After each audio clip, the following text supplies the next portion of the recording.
In 1978, 4 children vanished without a trace from a remote mountain lodge, a mystery that has baffled investigators and haunted families for decades. What really happened in those shadowed woods? Join us as we uncover the chilling secrets hidden deep beneath the mountain, in a story full of suspense, twists, and dark revelations you won't want to miss. Stay with us until the very end, and don't forget to subscribe for more gripping mysteries like this.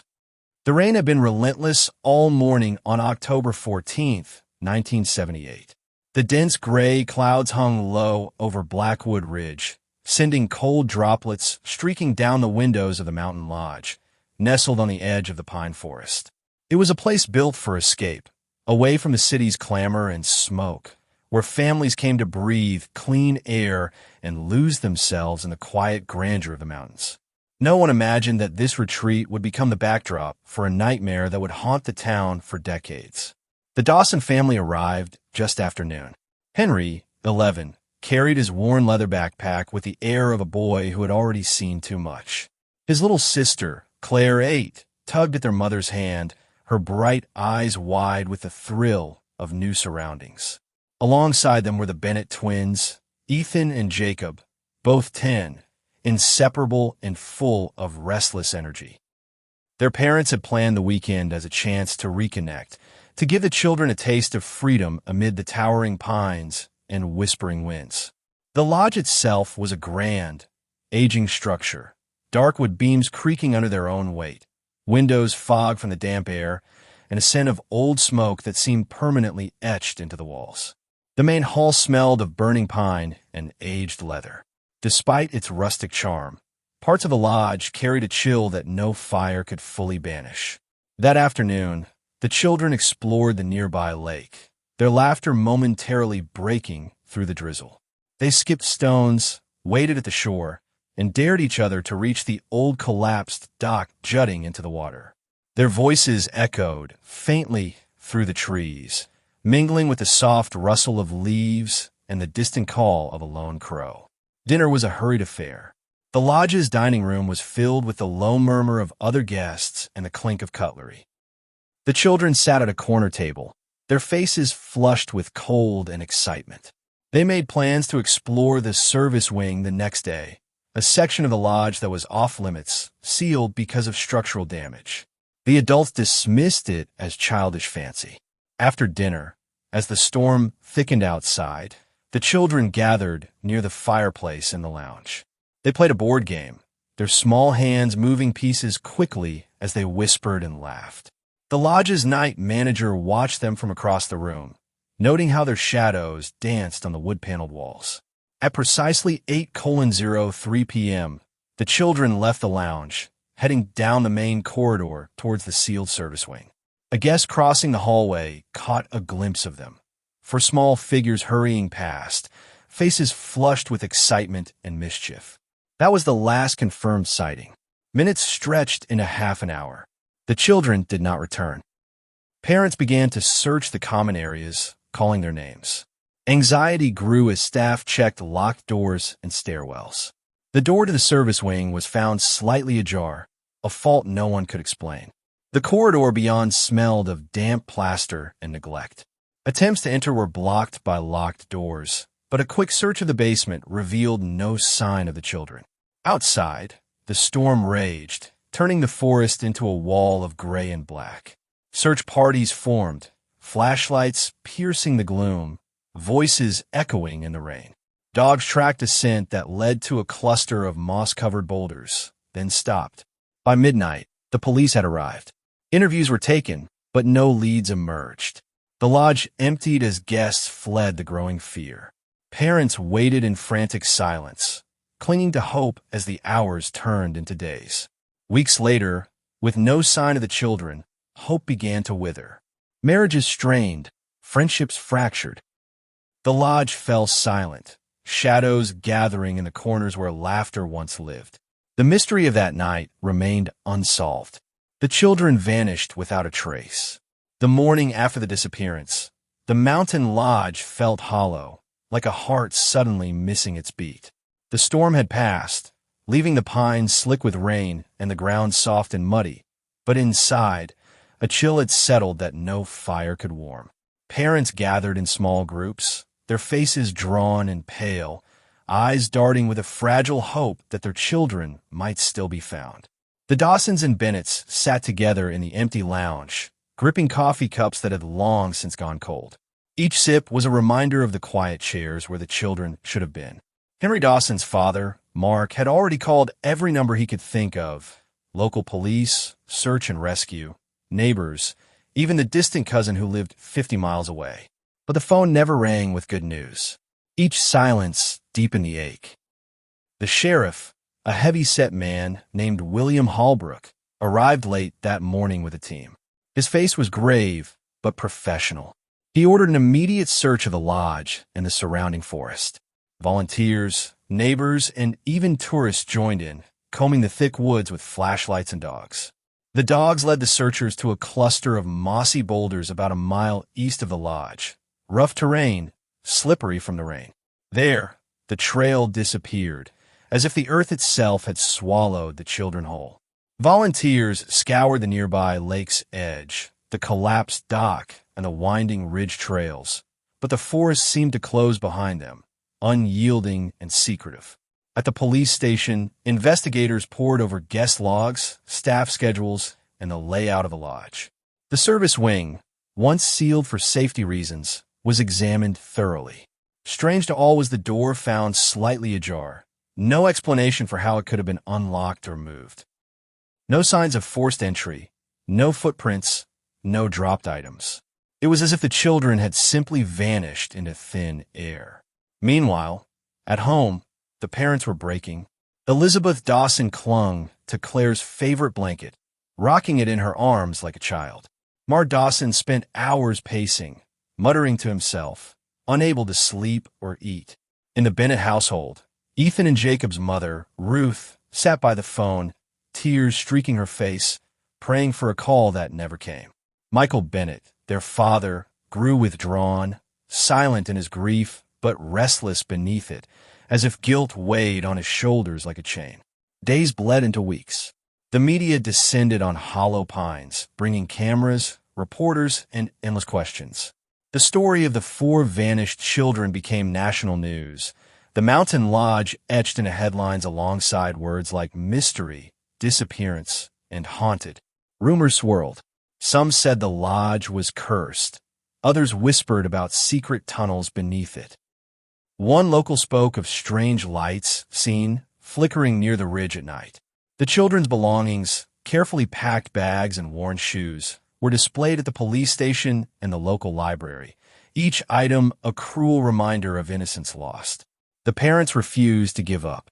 They organized private searches, hiring trackers and bringing in psychics, desperate for any lead. They argued bitterly over how best to find their children, their grief sometimes turning to blame. Friendships fractured under the strain. Some neighbors grew wary, uncomfortable with the constant presence of sorrow and suspicion. Mark Dawson's marriage to Elizabeth began to unravel. Sleepless nights and constant anxiety wore down their patience and love. Ruth and Michael Bennett fought silently, their pain a wedge growing wider with each passing day. The laughter of the children became a ghost that haunted every corner of their lives, an unbearable silence that screamed louder than any sound. Years passed, and the case grew cold. The police files were shelved, the search parties disbanded. The mountain lodge closed its doors, its windows boarded, its halls echoing only with memories. The town of Hollow Pines tried to move on, but the disappearance remained a shadow looming over the mountains. Then, nearly a decade later, just when the hope seemed entirely lost, something unexpected happened. A small, weathered object was found near the edge of the forest, stirring the embers of a mystery no one thought could still burn. The crisp air of early autumn carried with it a strange stillness that morning, an eerie calm after years of restless searching. The object was found by a hunter named William Carver, a local who knew the forest like the lines on his own weathered hands. He was trekking a familiar path near the moss-covered boulders east of the lodge when his boot caught on something half buried in the undergrowth. Digging through the damp leaves, William pulled out a small, battered backpack. It was aged, the fabric faded and torn at the seams, but unmistakably a child's. Inside, wrapped carefully in a plastic bag brittle with age, was a single, worn sneaker, a girl size 8, with scuff marks and a small tear near the toe. It was unlike anything William had ever seen near those parts, and when he turned it over, he noticed a faded name written faintly on the tongue. Claire. News of the discovery spread through Hollow Pines like wildfire. The Dawsons were notified immediately. Elizabeth held the sneaker in her trembling hands as if it were a fragile relic of her lost daughter's spirit. Mark sat beside her, his face drawn, the years of grief etched deep in the lines around his eyes. Neither could speak, the silence between them, heavier than any words. The Bennetts learned about the find through the local newspaper. For Michael, it was a brutal reminder of the night his boys vanished. For Ruth, a fresh wound tearing open her heart. They reunited at the police station alongside the Dawsons, the two couples sharing a moment of silent communion. United in pain, fractured by loss. Sheriff Holbrook reopened the case with a grim determination. Search parties assembled once again, combing the forest, the ridge, and the shores of the lake. Dogs were brought back, but their noses found no new trail beyond the boulders. The service wing of the lodge was examined meticulously, but no new clues emerged. The door was still firmly sealed, the dust undisturbed.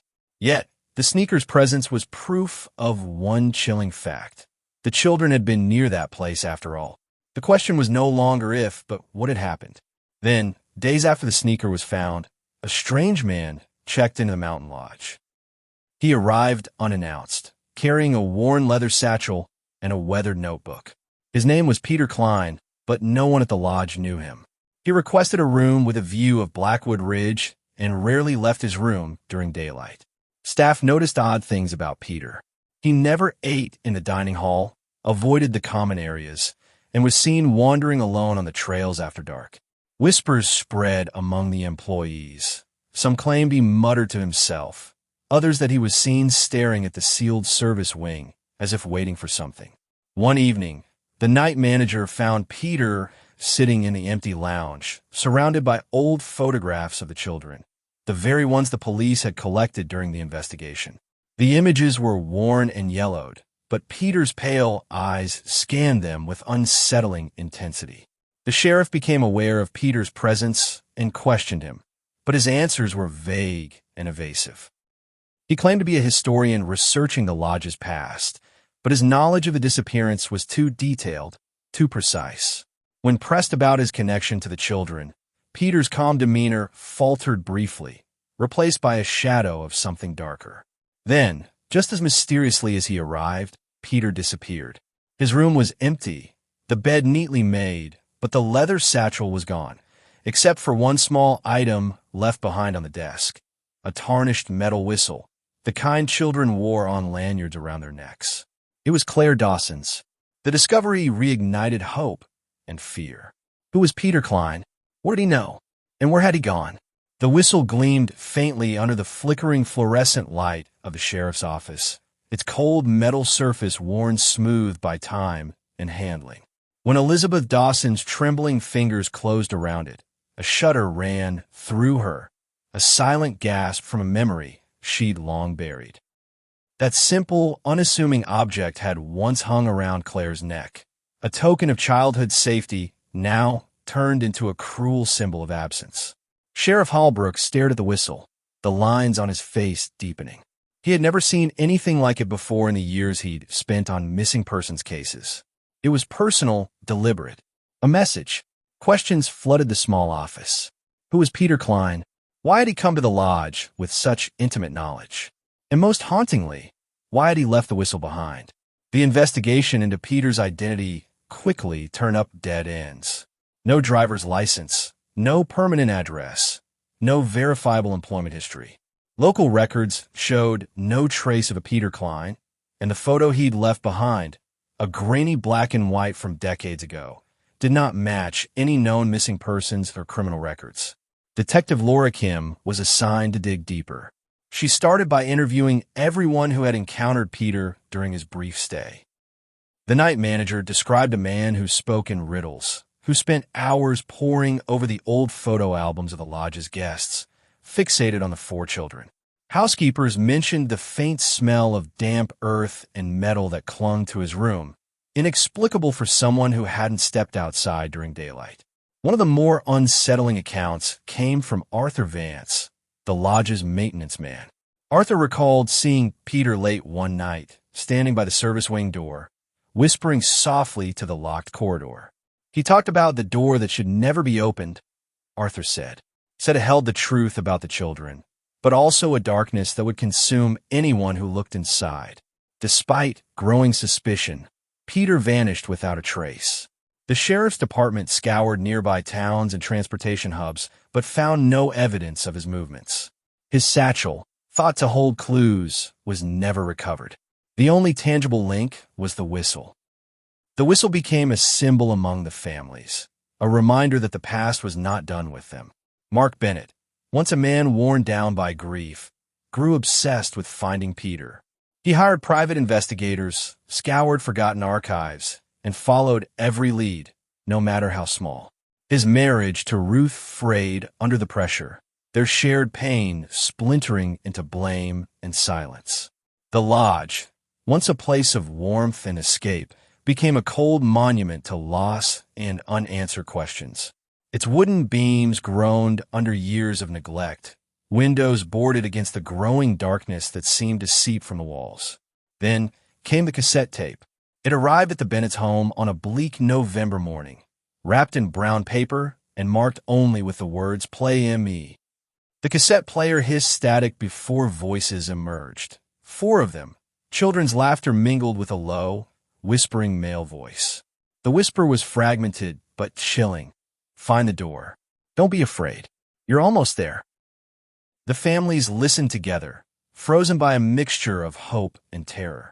The tape was handed over to Sheriff Holbrook, who forwarded it to an audio specialist.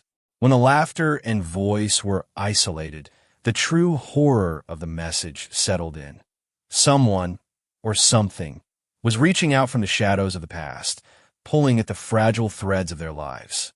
The investigation took a new turn when the specialist detected a faint mechanical creaking beneath the voices, a sound identified as the old freight elevator in the lodge's service wing.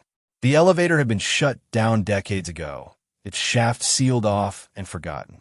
Sheriff Holbrook returned to the lodge with a team, cutting open the padlock to the service wing's entrance. Inside, the air was thick with dust and decay, and fresh footprints marred the dirt floor. The freight elevator gate stood ajar, revealing a dark, yawning shaft. On the wall beside it, 4 small, parallel scratches scraped deep into the plaster. The marks of frightened hands, frozen in time. No one dared venture down the shaft that night. The darkness held its secrets close, daring them to uncover what lay beneath. The morning light filtered weakly through the grimy windows of the Mountain Lodge's service wing, casting long shadows that stretched like fingers across the cracked tile floor. The heavy stillness in the air felt suffocating, as if the very walls held their breath in anticipation. Sheriff Holbrook's team arrived with ropes, harnesses, and floodlights. They moved cautiously, every step echoing in the cavernous space. The elevator shaft yawned before them, an abyss carved out of shadow and silence, its darkness seemingly swallowing the pale glow of their lamps. Holbrook studied the scratches on the plaster, the 4 thin lines, jagged and raw, etched at child's height. His jaw tightened. "This is where they were last?" he murmured. The words hung heavy, a verdict and a plea all at once. The team rigged their harnesses and lowered Deputy Mason first, his flashlight cutting through the gloom as he descended into the shaft's depths. The cold air grew denser with each foot, carrying the musty scent of earth and forgotten things. At 20 feet down, Mason reached a small platform, rusted metal, buckling under decades of neglect. He signaled to be lowered further. The shaft plunged another 15 feet, but instead of an empty pit, Mason found something unexpected, a bricked-up wall, crude and weathered, its mortar crumbling in places. "We've got a sealed chamber," Mason called up. "It looks old but sturdy." Holbrook ordered the team to bring tools for breaching the wall. The hours that followed were filled with the harsh scrape of chisels and hammers against stone. The sound seemed out of place here, where silence had reigned unbroken for decades. Dust clouded the air, settling over the worn boots and grim faces of the men below. Finally, the wall gave way, revealing a narrow passage beyond. The beam of Mason's flashlight revealed something remarkable. A small room, roughly 6 feet by 8, its walls lined with faded wallpaper peeling in ragged strips.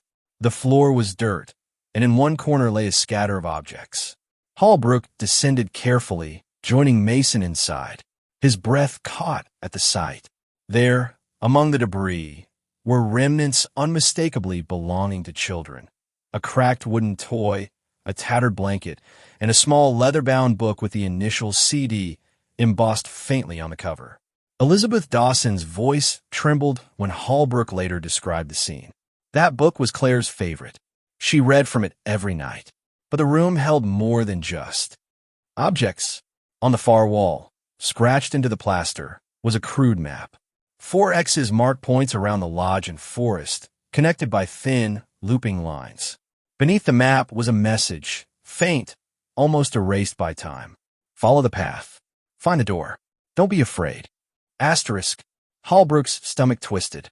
The words echoed the mysterious whisper on the tape, binding the past to the present in a dark knot.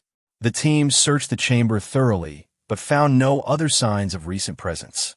No footprints, no fresh markings, only the echoes of a childhood frozen in that grim space. As the sun set behind the ridge, casting long shadows into the shaft, the sheriff gathered the families outside. Their faces were pale, hope and dread warring in their eyes. "This room," Holbrook said quietly, "holds pieces of your children's last moments here. But it's also a clue, a path we must follow. It's time to uncover what the lodge has hidden all these years." The families exchanged glances, steeling themselves for what lay ahead. The air outside the lodge had turned brittle with the onset of early winter, the pines dusted with frost and the ground hard beneath their boots. Armed with the faded map from the chamber, Sheriff Holbrook led the Dawsons and Bennetts into the forest, their breaths clouding the cold air as they stepped beyond the lodge's shadow. Each X on the map corresponded to a place they had walked 100 times but never truly seen. The old fire watchtower leaning precariously against the ridge, a forgotten stone circle half swallowed by moss, the hollow of an ancient tree hollowed out like a secret doorway, and finally, a narrow ravine carved by years of rain and wind. The path twisted and turned, growing steeper and more treacherous. The families followed in silence, their hearts pounding with a mixture of hope and dread. The forest around them seemed to hold its breath, the usual sounds of birds and rustling leaves replaced by an oppressive stillness. At the fire watchtower, the first mark, they found nothing but rusted metal and broken glass. At the stone circle, the ground was uneven, disturbed as if someone had recently dug there, but the earth was frozen solid.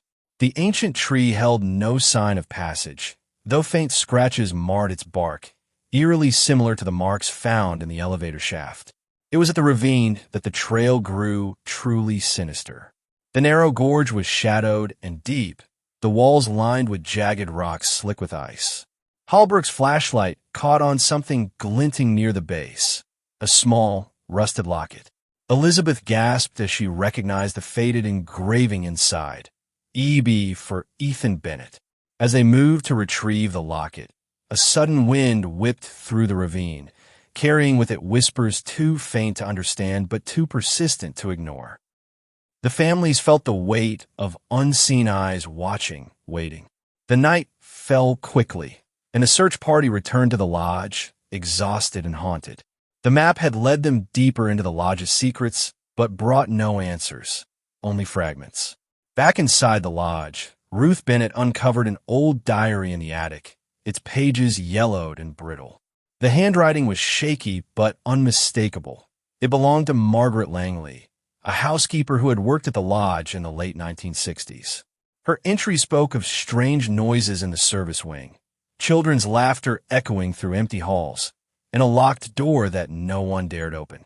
She wrote of a presence that watched from the shadows and whispered promises that chilled the blood. Margaret's last entry ended abruptly. "They are coming. The children know. The door must never be opened." The room grew colder as Ruth read aloud, the weight of the past pressing down. The lodge was no longer just a building. It was a trap, a labyrinth of secrets waiting to consume anyone who dared uncover the truth. The night was thick with an oppressive silence as the families gathered in the lodge's main hall. The flicker of a single lantern cast long, trembling shadows across the worn wooden floorboards. The discovery of Margaret Langley's diary had shattered any remaining illusions. The lodge was alive with something ancient, something watching, waiting beneath the surface. Sheriff Holbrook stood by the sealed door of the service wing, the very same that had confounded investigators for decades. Its iron handle was cold and unyielding, resisting every attempt to be turned. The whispers from the ravine still echoed in their ears, as if warning them away. Mark Dawson's hands shook as he gripped the sheriff's arm. "We have to open it," he said, voice raw. "For our children." Ruth Bennett nodded, eyes blazing with desperate resolve. "We can't live with this unknown any longer." With the sheriff's reluctant consent, the maintenance crew arrived at dawn, equipped with crowbars, drills, and cutting torches. The metallic screech of tools against the locked door shattered the heavy stillness, each spark illuminating the fear etched into the faces around them. Finally, the door gave way, swinging open to reveal a narrow, spiraling staircase descending into darkness. The air that wafted up was stale, thick with the scent of earth and something far older, decay and cold stone. Torches were lit, and the group descended, each step echoing in the hollow shaft. The walls closed in, rough and damp, as the staircase wound downward into a cavern carved beneath the lodge. At the bottom, they found themselves in a vast chamber, illuminated only by shafts of moonlight filtering through cracks above. The chamber walls were lined with faded murals, twisted trees, shadowy figures, and symbols that seemed to pulse with a life of their own. In the center stood 4 small chairs, arranged in a circle around a low table scarred by time. On the table lay a child's drawing, yellowed and torn at the edges, depicting 4 stick figures standing hand in hand beneath a towering tree, beneath which a door loomed, half open, darkness spilling out. A cold wind swept through the chamber, carrying with it a soft, distant melody, the faintest hint of children's laughter. Elizabeth Dawson's voice broke the silence. They were here. As they stepped further into the chamber, the air grew heavier, and shadows twisted unnaturally around them. Suddenly, a whisper echoed from the darkness. "Find the path. Don't be afraid." The group froze, hearts pounding. The lodge's secret was no longer buried. It was alive, watching, waiting. And I want to be found. The chamber seemed to breathe with a life of its own, the murals flickering in the torchlight like shadows cast by unseen flames. The faint melody. The children's laughter entwined with whispers danced just beyond the edge of hearing, curling around their nerves like smoke. No one dared speak, each swallowed by a terror that clawed at their throats. Sheriff Holbrook moved forward cautiously, scanning the stone walls for any sign of passage. His flashlight caught on a faint outline near the far corner. A doorway carved directly into the rock, nearly invisible beneath years of grime and age. The door had no handle, no keyhole, but its surface pulsed faintly, like a heartbeat beneath the stone. Mark Dawson stepped beside the sheriff, fingers trembling. "Is that?" he whispered. Holbrook nodded. "The door Margaret's diary warned about. The one that should never be opened." Elizabeth swallowed hard, her breath shallow. "We have to know. For them." Ruth's eyes shone with fierce determination. "No more secrets." Together, the families approached the door. The moment their hands touched the cold stone, the laughter stopped abruptly, plunging the chamber into an oppressive silence. The air thickened, the very shadows seeming to lean closer, listening. A low hum began, vibrating through the floor, the walls, their bones. It grew louder, a resonant drone that filled the chamber and rattled the torch flames. Suddenly, the door responded. A crack appeared along its edge, a thin line glowing with an ethereal blue light. The stone groaned as the door slowly opened, revealing a narrow passage descending into utter darkness. "Stay close," Hallbrook warned, stepping forward with a lantern held high. The passage smelled of earth and damp stone, colder than anything they'd felt before. Their footsteps echoed as they descended, the walls narrowing until they were forced to walk single file. Every breath was a cloud in the chill air, every sound amplified by the cavern's embrace. After what felt like hours, they reached a wider cavern. Here, the walls were etched with dozens of crude drawings, childlike figures, swirling patterns, and repeated symbols that none could decipher. In the center lay a stone altar, scarred by time and dampness. On the altar rested 4 small objects: a wooden horse, a torn piece of fabric, a rusted whistle, and a cracked photograph of the children smiling, frozen in a moment long past. Elizabeth reached for the photograph, tears welling in her eyes. "They left these for us," she whispered. "A message." Before anyone could respond, the ground trembled beneath their feet. A low rumble echoed through the cavern as dust and small stones rained from the ceiling. The walls seemed to pulse with life, shadows dancing wildly as if awakening. The whisper returned, urgent, insistent. "Find the truth. Finish the path." Panic rippled through the group. Mark grabbed Elizabeth's hand tightly. "We're not alone." From the darkness beyond the altar, a figure began to emerge. Not fully formed, but flickering, a shifting silhouette with eyes glowing faintly, watching, waiting. The families froze, caught between dread and a desperate need for answers. The flickering silhouette drifted closer, its form shifting like smoke caught in a restless wind. It carried no face, yet those glowing eyes bore into the hearts of everyone gathered, peeling away layers of fear and grief to something raw and exposed. Sheriff Hallbrook tightened his grip on his lantern. "What do you want?" His voice echoed strangely, swallowed by the cavern's depths. The figure pulsed, then spoke, not in words but in cold, echoing thoughts that filled their minds. "I am the Keeper, the watcher between worlds, bound by their fear, nourished by their silence." Asterisk.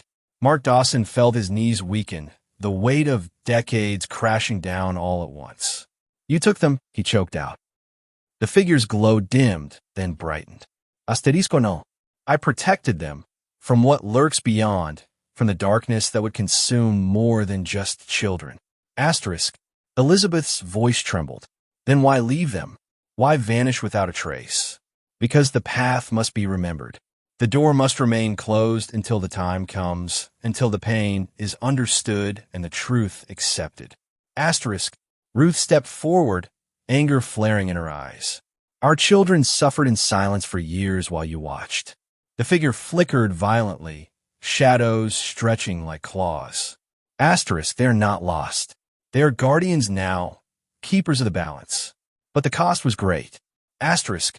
A cold wind swept through the cavern, carrying whispers tangled with sorrow and warning. The air thickened, and the walls seemed to pulse with unseen energy. Suddenly, the ground beneath them shifted violently, knocking several off balance. Stones fell from the ceiling, and a deep rumble shook the chamber. "Get back!" Hallbrook shouted as dust filled the air. When the tremors ceased, the figure was gone, leaving behind only silence and a lingering sense of something ancient and terrible watching from the shadows. The families gathered their courage and the scattered objects, clutching the remnants of their children's lives. Outside, dawn was breaking over Blackwood Ridge, but for those who had descended into the lodge's heart, the darkness was far from over. Outside the cavern, the pale light of dawn was weak and gray, struggling to pierce the dense canopy of pines. The families emerged, faces pale, clothes dusted with dirt and sweat. Their breaths came in shallow gasps, but beneath the exhaustion lay a fierce resolve, a new determination born from the terrible truths glimpsed in the shadows. Mark Dawson collapsed against a tree trunk, his fingers clutching the wooden horse like a lifeline. "They're still here," he whispered. "In some way, they're still with us." Elizabeth sat beside him, tears carving clean lines down her dirt-streaked cheeks. "But not like we wanted, not like we dreamed." Ruth and Michael Bennett stood nearby, their hands intertwined but their eyes distant, haunted by memories they could not reclaim. Sheriff Hallbrook cleared his throat, breaking the silence. "Whatever that thing was, it wasn't an enemy. But it wasn't our friend either. It's tied to the lodge, to this place. And it's been here a long time." The group exchanged uneasy glances. The notion that some ancient presence guarded the lodge, that the children had become something beyond human, was both horrifying and strangely comforting. Back at the lodge, an intense investigation began. Experts in folklore and occult history were brought in, scanning the murals and symbols for meaning. They identified the motifs as belonging to an obscure local legend, an ancient guardian spirit bound to protect the forest and its secrets, but at a cost. The children, it seemed, had been transformed into these guardians, trapped between worlds, caught in a balance of protection and imprisonment. The families were left with fragments, objects, memories, and cryptic messages that slowly stitched together a story darker than any headline or rumor could convey. But with understanding came the most painful realization. Some doors, once opened, cannot be closed again. And the price of discovery is often far greater than the cost of silence. Days turned into restless nights. The lodge, with its rotting timbers and echoing halls, had become a place of pilgrimage for those seeking answers. But it offered none that were easy. The families pored over every scrap of evidence, every symbol, every whispered legend. The truth they uncovered was as fragile as it was shattering. The children, Henry, Claire, Ethan, and Jacob, had not simply vanished. They had been drawn into something beyond the physical world, a realm where shadows held memories and time bent like twisted branches. The guardian they encountered was both protector and prisoner, bound to the mountain, tasked with guarding a boundary no one fully understood. This boundary was the sealed service wing, the brick chamber, the forgotten caverns beneath the lodge. It was a threshold between the world they knew and a darker, deeper place where ancient forces slept. The children, in their innocence, had crossed that threshold, not as victims, but as guardians chosen to keep the balance. The burden they bore was heavy. They were trapped in a liminal existence, unable to return fully, yet tethered to the lodge and the memories of their families. The objects left behind, the whistle, the toy horse, the torn blanket, were tokens of their presence, messages that spoke across the years in a language of hope and sorrow. For the parents, the revelation was both a relief and a torment. Their children lived on, but not in the way they had imagined.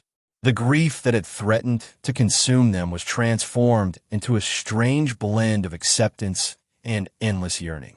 Mark Dawson stood once more on the ridge overlooking the lodge, the early morning mist curling like smoke around the pines. He held Claire's whistle in his hand, feeling its cold weight, a connection between worlds. "We'll keep your memory alive," he whispered, voice thick with tears. "No matter where you are." Elizabeth joined him, her hand finding his. Together, they faced the mountain, silent witnesses to a mystery that would never fully unravel. The mountain lodge remained, its doors sealed, its secrets buried beneath stone and shadow. The town of Hollow Pines tried to heal, but the echo of 4 vanished children lingered like a ghost in the fog, a haunting reminder that some mysteries are meant to be lived with, never fully solved. The years after the revelation were a fragile truce between the families and the shadows of the mountain lodge. Though the truth had come into partial light, the ache of absence persisted, a quiet pulse beneath the surface of their lives. Each parent navigated a world forever altered, caught between mourning and a strange form of hope. Mark Dawson became obsessed with preserving every detail of Claire's memory. He transformed their family home into a museum of sorts, a quiet shrine where each object told a story.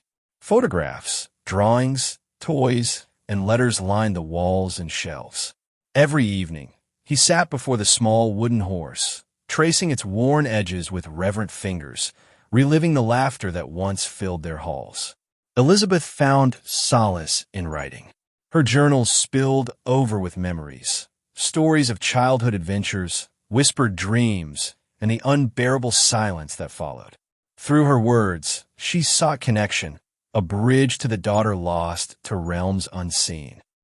The Bennets withdrew from the town, retreating to the coast where the sea's restless tides mirrored their own turmoil. Ruth devoted herself to charity work, channeling her grief into helping children who faced danger and loss. Michael's hands grew rough from labor, but his heart remained tender, haunted by echoes of the past. The lodge itself became a place of whispered legend, its boarded windows and sagging roof a monument to tragedy. Urban explorers and thrill-seekers tried to breach its walls, but locals warned them away with tales of strange lights and eerie sounds, warnings rooted in fear and respect. Despite the family's efforts to move forward, the mountain lodge refused to release its hold. On the anniversary of the disappearance each year, the air grew thick with memories, and a chill wind swept the ridge, carrying faint laughter on its breath. One autumn evening, nearly 15 years after the children vanished, Mark received an unmarked package at his doorstep. Inside lay a weathered, leather-bound journal, pages yellowed with age, edges frayed and brittle. There was no note, no indication of a sender. As Mark opened the journal, the familiar scent of old paper and pine filled the air. The handwriting was small and precise, unmistakably a child's. "I'm writing this so you'll remember. I'm safe here, but I miss you. Follow the path when the time is right. Trust the shadows. We are watching." The signature was simply H. Mark's hands trembled. Could it be? A message from beyond the divide. Hope surged alongside fear. He called Elizabeth immediately. Together, they pored over the journal, each page a fragment of a hidden story, tales of a secret world beneath the lodge, where time bent and children became guardians of a fragile balance. The Bennets, upon hearing the news, returned from the coast. United again, the two families found renewed purpose. The journal hinted at a path still undiscovered, a chance to reach their children not as memories, but as living, breathing beings caught between worlds. They planned to return to the lodge, to unlock the secrets still buried beneath stone and shadow. The day they returned to Hollow Pines, the sky was a bruised purple, the early twilight creeping over the mountains like a slow-moving tide. The mountain lodge stood before them, its silhouette jagged against the fading light, both familiar and foreboding. Years of neglect had deepened its scars. The wood splintered, windows clouded with dust, and the air around it heavy with secrets.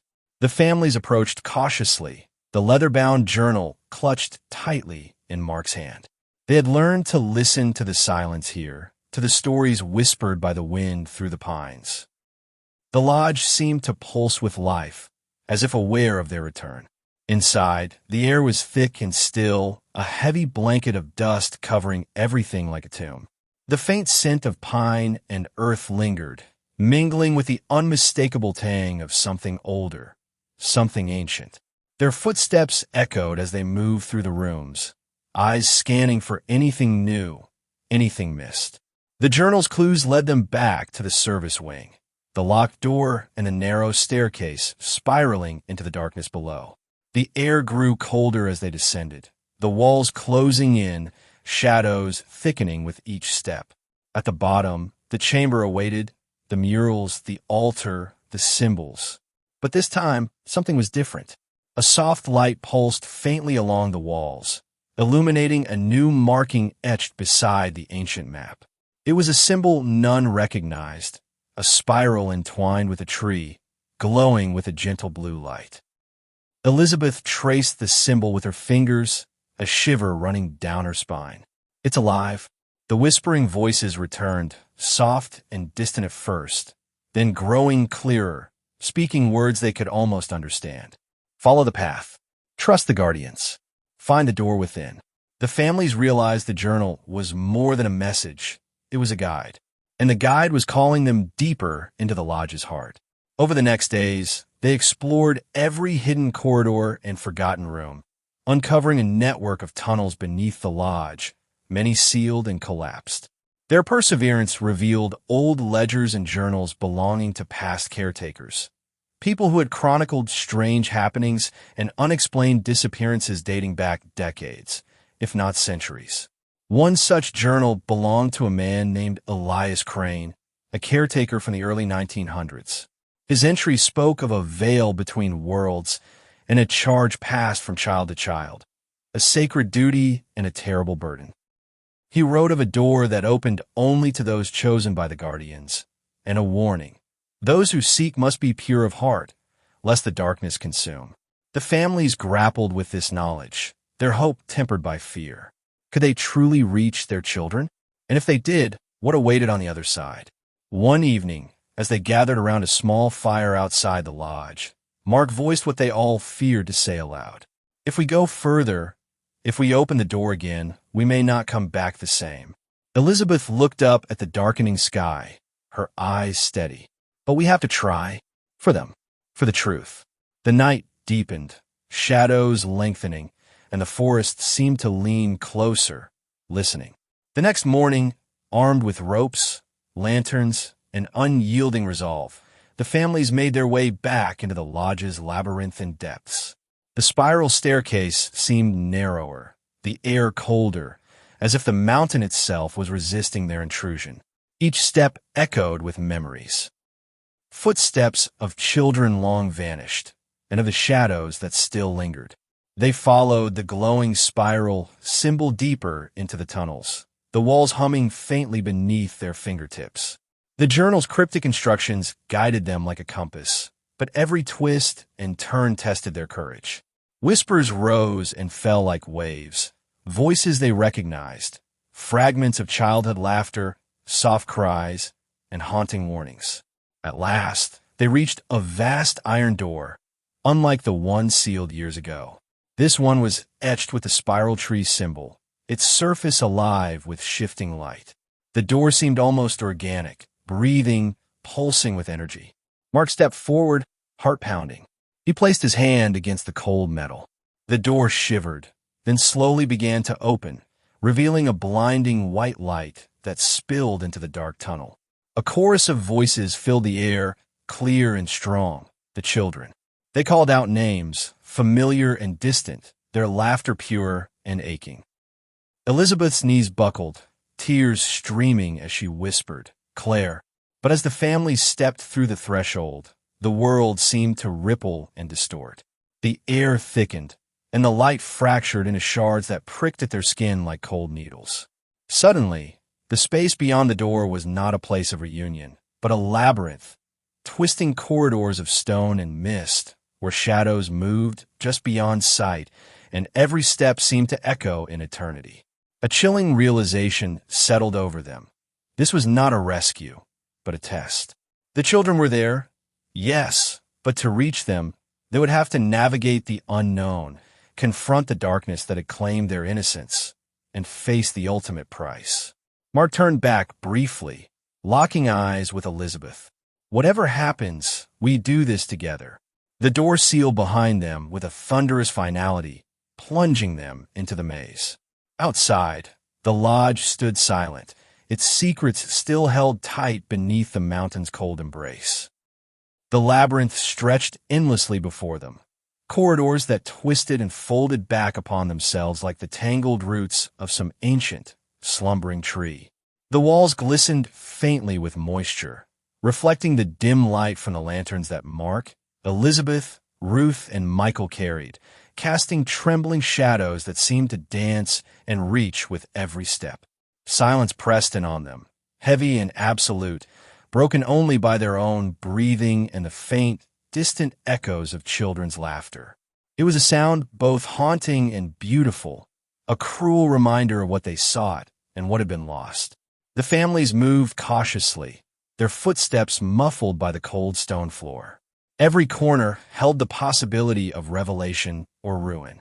The air was thick with the scent of earth and something else, something faintly metallic and electric like the charge before a storm.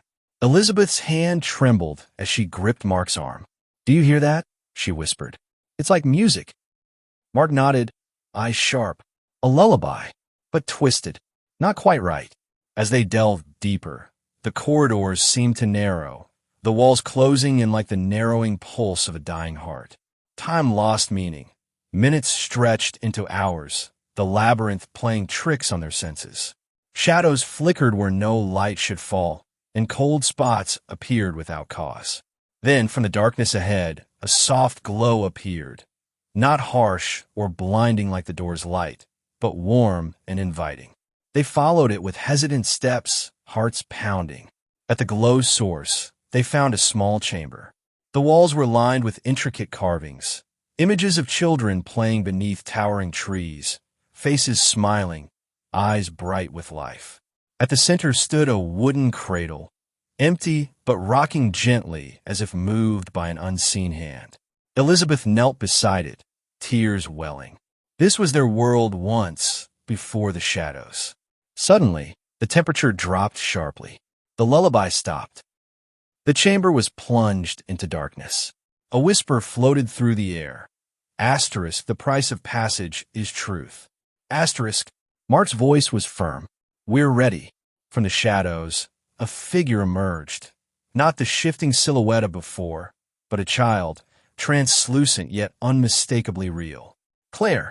Her eyes held both warmth and sadness. To find us, you must face yourselves. The pain, the guilt, the fear you carry. The family swallowed hard. This was no ordinary reunion. It was a reckoning. Claire's translucent form shimmered softly in the dim chamber, her eyes reflecting centuries of sorrow and hope intertwined. The lullaby that had stopped moments ago began anew, slower this time, its melody carrying an eerie calm that wrapped around the families like a veil. "You seek us," Claire said, voice echoing inside their minds rather than spoken aloud. "But to cross this threshold, you must confront what you carry within, the shadows in your hearts." Elizabeth felt the weight of those words like a physical blow.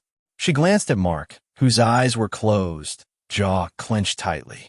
Their pain, grief, guilt, regret had shaped their lives in ways they had never fully admitted, not even to themselves. The chamber shifted subtly, walls rippling like the surface of a disturbed pond. Suddenly, they were no longer standing on cold stone, but on the edge of a vast forest, one that seemed to stretch infinitely in every direction, fog weaving through ancient trees. "This is your trial," Claire explained. "To reach us, you must journey through the forest of your past, face the memories you have buried." Mark swallowed hard, stepping forward. The forest path was dimly lit by flickering will-o'-the-wisps, guiding their way but offering no comfort. The air was thick with whispers, echoes of voices from their histories, moments of joy and pain replaying like ghosts. Elizabeth found herself drawn to a clearing bathed in pale moonlight. There, she saw a younger version of herself, laughing with Claire, carefree and whole.